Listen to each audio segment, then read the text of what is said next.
Hey friends, okay, so today's video, I'm gonna be really real and honest and raw with you about something that is really big that has just happened in my life. If you follow me over on Instagram, you might have an idea of what has happened to me and my family. So pretty much, I had a miscarriage this last week, and it was pretty heartbreaking. It was the first baby that I actually delivered, because I've had 5 C-sections. This is my 9th baby, and I have, so it'll be 4 miscarriages and then 5 babies that I get to hold. And so I'm going to share with you the beginning stage. So I'm 45. I'm starting to go through perimenopause and all of that, and so I went to go see a specialist, and the specialist was actually a hormone doctor who helps women remain pregnant, ironically. And I was going to balance my hormones because of perimenopause and things like that. So so it's interesting because I went and did all these labs. I got tons of lab work, and I want to say there were 20 different tests, and they were phenomenal. Part of the reason was I have this tummy that people constantly think I'm pregnant, and for the last 2 years, they're like, oh, congratulations. And I'm like, I look 4 to 5 months pregnant, no joke. I literally get people asking me all the time, when am I due? And very humbling. So anyway, I'm like, I know that's a perimenopause thing, so that's kind of why I was going in, was to help with, whatever's going on with my body with that.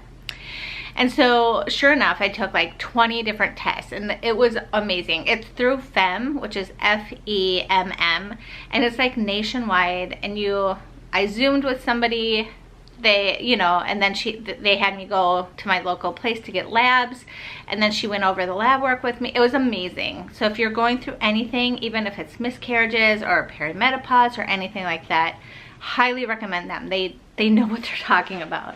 Anyway, so I was going for perimenopause, and to kind of see why I can't lose this weight, and I was always tired and all the things. So that was amazing, because they could tell with a chemical in my brain that I was going through menopause.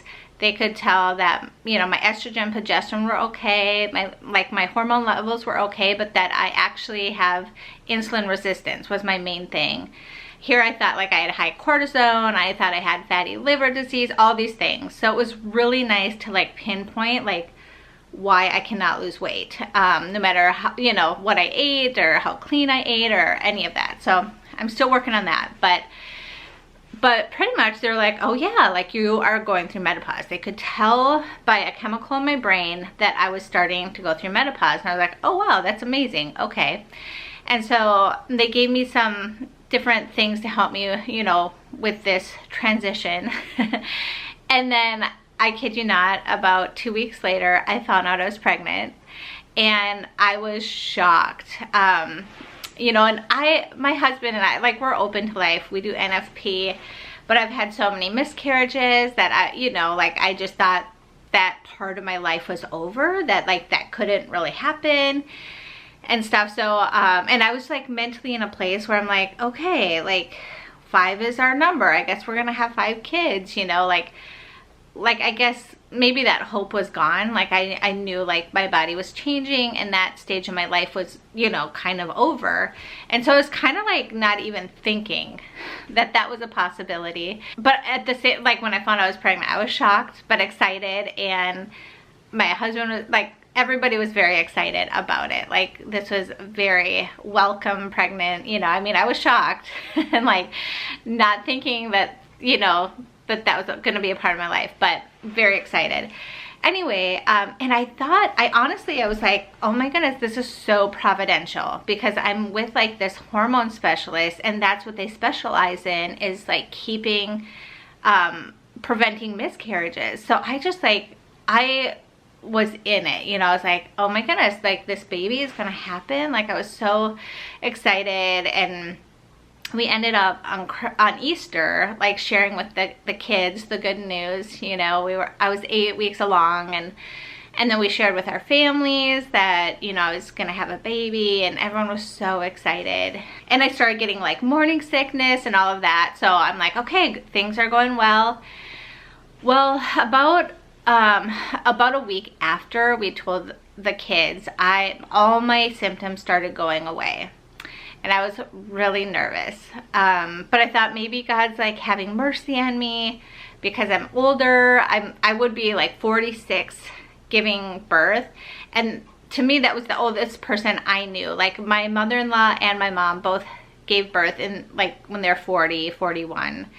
And so they were like, you know, younger 40. And that's when I gave birth to Maria. But I'd never known anyone my age who was going to give birth like older. And I know it happens. I know a lot of people have it. One of my good friends said, like one of her good friends just had a baby at 48. So I know it happens. I'm not saying it doesn't happen, but to me, I was like, I'm the oldest person I know who's going to give birth. Like, I'm like, there were moments where I'm like, I feel too old for this. But then I was like, with God, all things are possible. Jesus, I trust in you. You know, and like there were a lot of those moments, like while being pregnant, that I was just like, I need to trust in Jesus. You know, I need to, like, God has a plan. You know, we believe in the Catholic faith that when an egg meets the sperm and they connect, that is when life begins. So I knew there was a life in me, and it was pretty amazing, exciting. So anyway, so a week after we told the kids, my symptoms started going away. And I was 9 weeks, at that time. And so I was kind of nervous about that. I'm like, oh, that's usually not a good sign. And so I had an ultrasound the next week. So I could not wait to go in and just hear the baby's heartbeat. And I was really nervous. I've never really been that nervous for ultrasound before, but this was the first time where I was really nervous. And I was like, this could either go, you know, one way or the other. Like, all my symptoms were gone. That was so bizarre to me. And so sure enough, I went in and I had to wait. It seemed like forever. It was like a 20-minute wait in the little room by myself, and it felt like eternity. And I was just like, God, I trust in you. Whatever happens, I trust in you. So she came in and she did an ultrasound, and she said, she's like, huh, that's weird. The baby is measuring at 6 weeks, and there's no heartbeat. So instantly I knew that I had miscarried the baby, and she felt horrible. I could tell, like, she's like, I'm so sorry. I was like, it's okay. I left and I held it together, and then I got to the car and I just bawled. I couldn't stop sobbing and processing, and it was just like such an emotional roller coaster. I think partly because when I first got pregnant, I was like, is this really happening? Like, is this true? Like, because I thought that phase was over, and then to like accept it and be excited and get, you know, all the kids were excited and stuff. And so anyway, it was very emotional, to say the least. I really thought that with the, you know, that with the doctor's help, like, I could keep the pregnancy and all of that. So anyway, so thankfully my sister Stephanie, she about 6 months ago had the almost exact same thing happen. And so she was great, because I have had 3 miscarriages before, but it was like within like 6 days of testing. And so so I tested and I was like, oh, there's a pink line there, and every day it got a little darker. And then I had like a regular cycle. So I definitely was pregnant, but it was like my body wouldn't even let me attach to that. Whereas this time, as soon as I found out I was pregnant, I shared with my provider, and they put me on progesterone immediately. So this is the first time that I actually carried the baby to 6 weeks, which was amazing. And so I had never actually given birth to any of my children, because I had 5 C-sections, and the doctor did say at my 5th C-section that I could have another one. So I knew, like, okay, like, obviously there could be complications, but my doctor said that I could have more. So that part I wasn't nervous about. Pretty much, I did not know what to expect.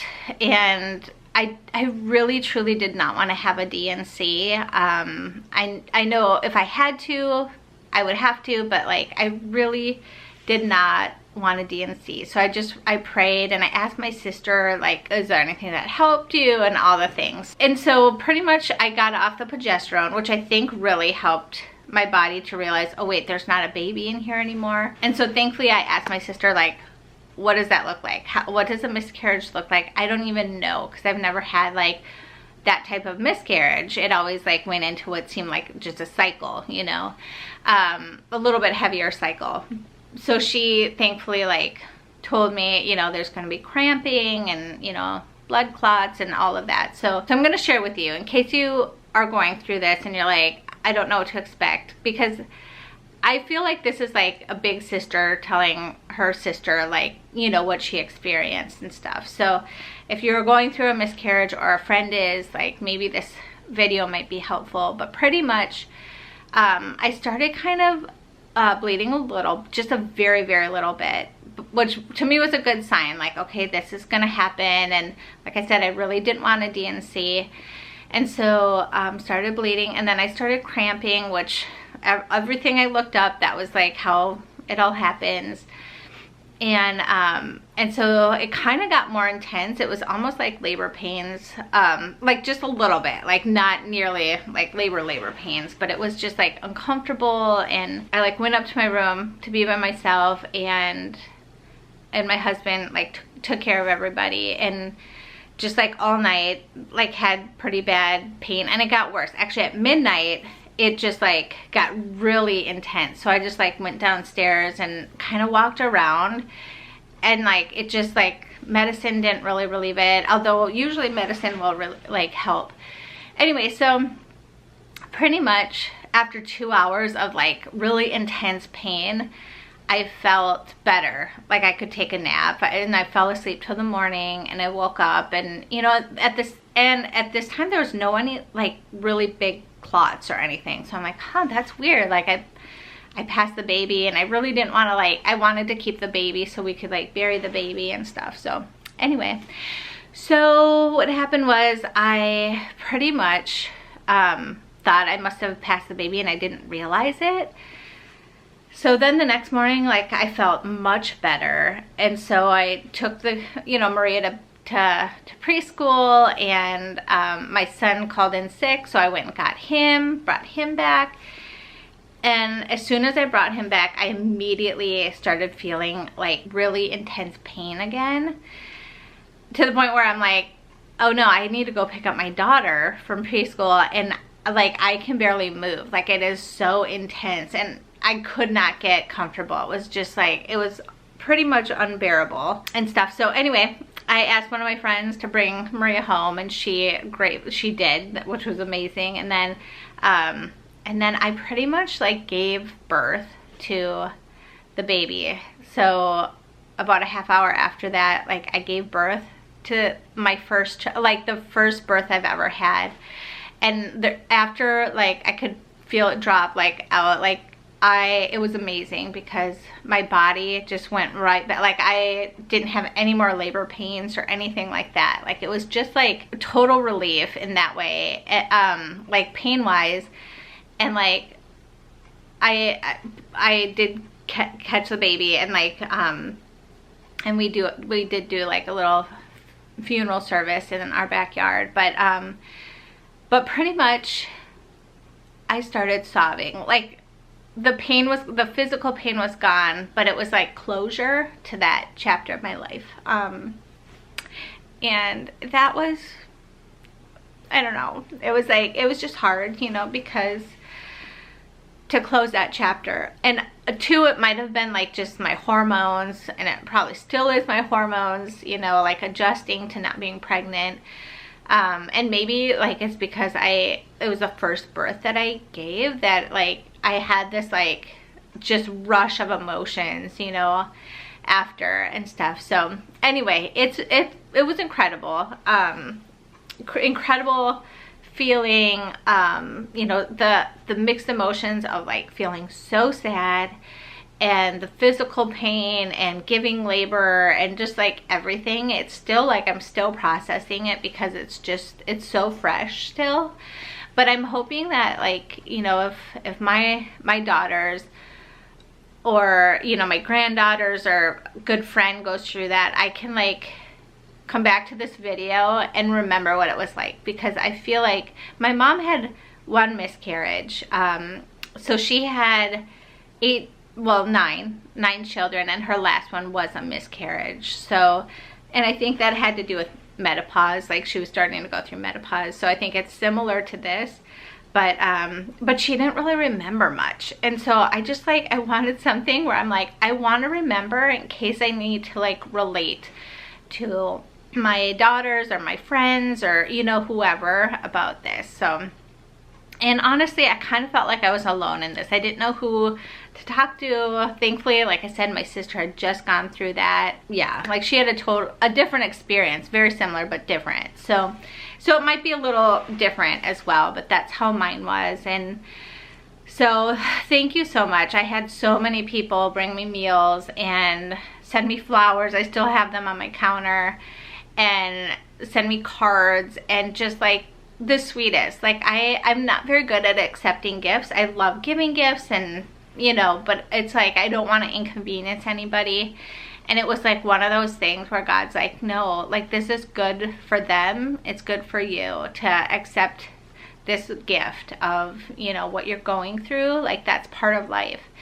And my children, it was really sad for them, very sad. We all sobbed. But they talk about the baby still, and we had a little like funeral service for the baby, and I think that was healing. Like, and thankfully, like Pope Leo, like I think it was that day that he, you know, the white smoke came out and he became the Pope. So at school the next day after they found out, like, that was the big news, that Pope Leo, you know, was the Pope, and their school made a really big deal of it. It was really neat and cool. And so I think that helped them too. Like they weren't like focused on that and stuff. But so many sweet people like really like showed up and just were the sweetest about it. And it was really neat to see like the community that I have and what a blessing that they are. All my other miscarriages, I just kind of, honestly,